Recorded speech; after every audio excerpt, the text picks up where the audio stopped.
Hello everyone, welcome to my mini blog challenge day 6-এ। আজ সকালে এক্সারসাইজ আর meditation complete করে সকাল সকাল স্নান করে নিয়েছিলাম। তারপরে বসে পড়েছিলাম ডাবের জল নিয়ে। আজকে ডাবটা ভাগ করে খাচ্ছিলাম, তাই গ্লাসে জলটা আর কি। যাই হোক, তারপর লাঞ্চ করে সন্ধ্যায় আমরা বেরিয়েছিলাম শপিং করতে। গেছিলাম শ্রীরামপুরে।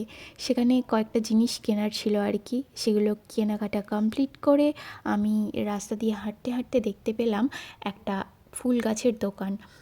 তো যেহেতু এটা আমার বার্থডে মান্থ আর আমাকে বার্থডেতে ফুল গিফট করার কেউ নেই, তাই আমি নিজেই একটা গাছ কিনে নিয়েছি যাতে ফুল আমি দেখতে পাই।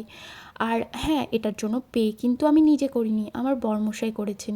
তার জন্য তাকে অসংখ্য ধন্যবাদ। তারপরে ফুচকা খেয়ে বাড়ি ফিরছিলাম। আর বাড়ি ফিরে আমরা খেলছিলাম ক্রিকেট। আজ এই পর্যন্তই, দেখা হবে আবার কাল। Tata, bye bye.